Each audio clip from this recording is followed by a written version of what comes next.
Assalamualaikum warahmatullahi wabarakatuh.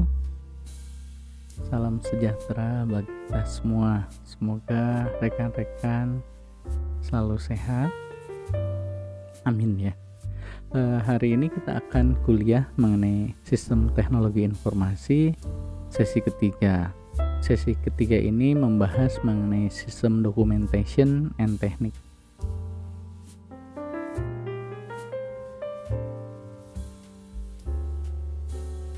Jadi tujuan sesi ini adalah satu, diharapkan rekan-rekan bisa memahami DFD atau data flow diagram, memahami flowchart, dan memahami bisnis proses diagram.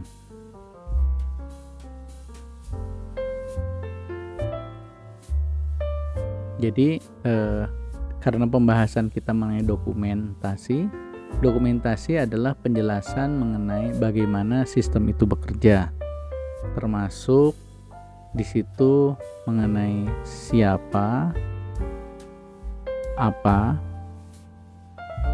kapan, di mana, kenapa, dan bagaimana dari data entry, data processing, data storage, information, output, and system control. Jadi dokumentasi tadi menjelaskan 5W1H dari proses-proses yang ada. Kemudian dari dokumentasi itu ada dokumentasi yang sering digunakan orang atau popular dokumen, yaitu flowchart, table, other graphical representation of data and information.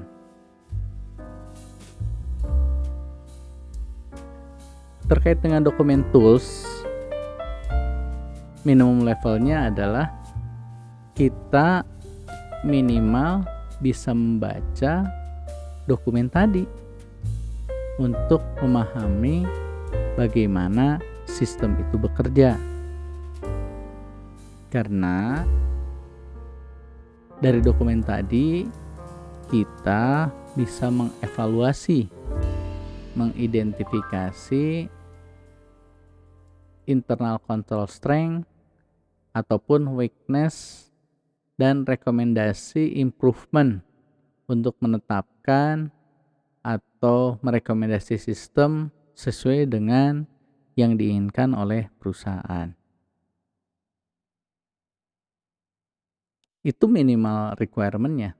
Ada skill tambahan, yaitu menyiapkan dokumen yang dapat memperlihatkan kondisi saat ini ataupun rekomendasi dari sistem yang akan dioperasikan.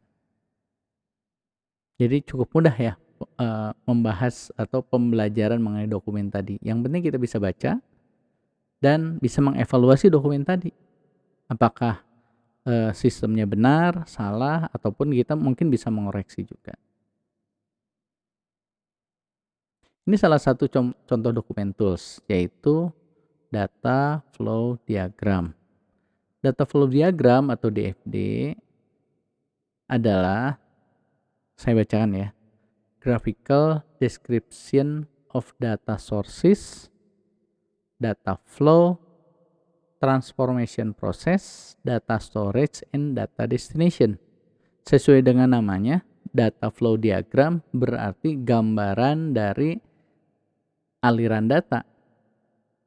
Dengan menggambarkan aliran data berarti kita harus tahu dulu sumber datanya dari mana, mengalir kemana, kemudian terjadi proses transformasinya di mana dan disimpan di mana. Itu yang perlu diketahui oleh pada saat membaca data flow diagram. Jadi fokusnya adalah data. Lain hal dengan flowchart. Jadi selain dokumentasi tools tadi DFD, ada juga flowchart. Flowchart which is a graphical description of a system. Jadi Deskripsi grafis dari sebuah sistem itu adalah flowchart, lain dengan data flow diagram. Mudah? Anda bisa memahaminya kan? Kalau DFD itu membahas tentang data, flowchart membahas tentang sistem. Itu clue-nya seperti itu. Nah, di flowchart sendiri ada yang namanya dokumen flowchart. Karena dokumen flowchart berarti menggambarkan aliran dokumen antar departemen, siapa yang bertanggung jawab, dan segala macamnya. Itu dokumen flowchart. Ada juga sistem flowchart, di mana hubungan antara input, proses, output dari information system. Itu adalah sistem flowchart. Juga ada program flowchart, di mana memperlihatkan sequence dari logical operation, computer perform, dan di mana program itu dieksekusinya. Jadi flowchart sendiri ada berbagai macamnya. Silahkan Anda lihat ataupun di situ akan dituliskan ini adalah dokumen flowchart, berarti kita bisa mengetahui aliran dokumen tadi, ataupun sistem flowchart ataupun program flowchart. Jadi kalau program flowchart akan memperlihatkan sequence atau urutan dari logical operation program tadi itu, di mana dieksekusi, stopnya di mana, if-nya di mana, dan segala macam. Itu program flowchart.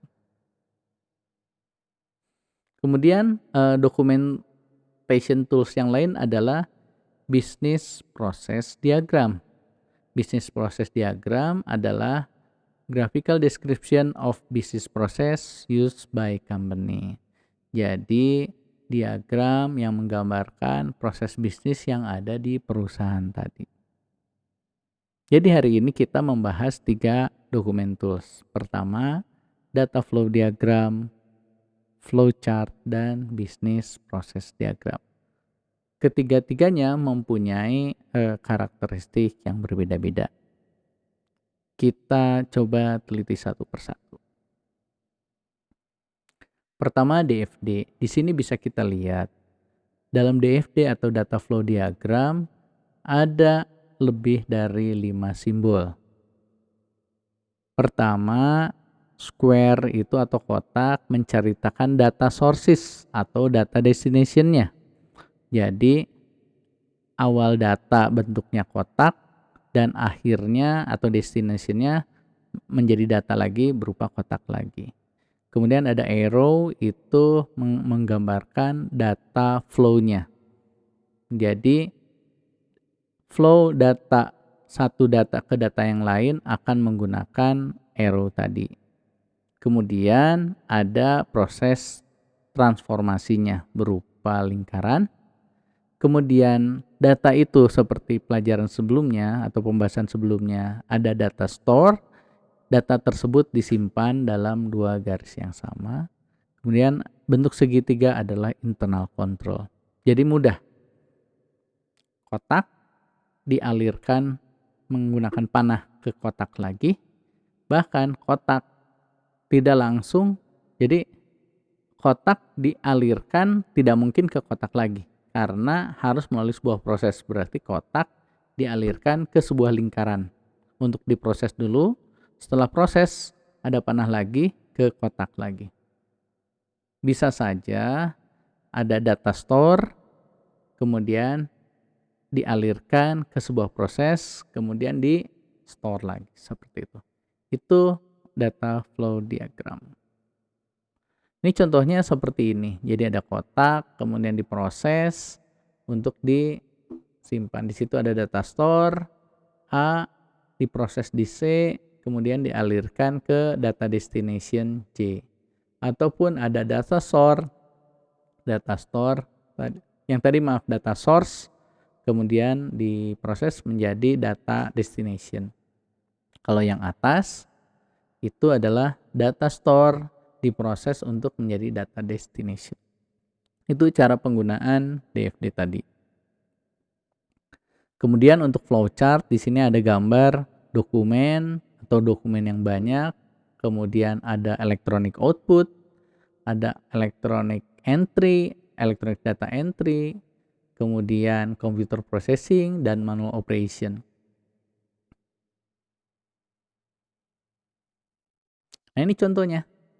Yang di atas kiri atas itu adalah display dan ada input data, kemudian diproses menghasilkan dokumen paper.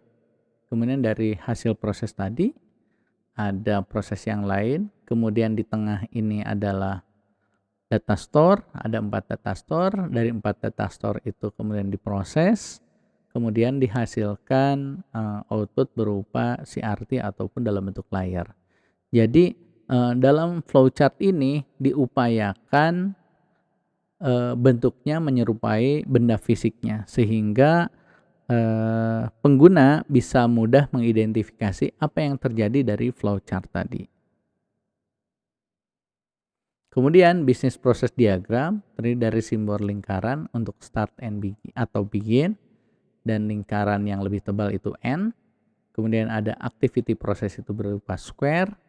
Pada saat square karena bisnis proses itu bisa saja ada decision, dilanjutkan, tidak dilanjutkan, stop dan segala macamnya, itu decision. Kemudian ada panah itu berarti flow dan ada panah dengan garis putus-putus itu anotasi informasi. Di sini contohnya seperti ini. Ini ada start, kemudian ada proses, kemudian bagian payroll itu melakukan sesuatu dan akan terminate seperti itu. Jadi setiap diagram akan menggambarkan hal-hal yang dibutuhkan untuk mendeskripsikan aktivitasnya masing-masing. Mudah-mudahan teman-teman jadi tahu setiap dokumen punya fungsinya. Saya wrap up. DFD menggambarkan aliran data, flowchart menggambarkan aliran sistem, dan bisnis proses diagram menggambarkan bisnis proses. Itu saja dari saya. Semua materi ini bisa diakses di Accounting Information System karangan Rumi tahun 2018. Terima kasih. Assalamualaikum warahmatullahi wabarakatuh.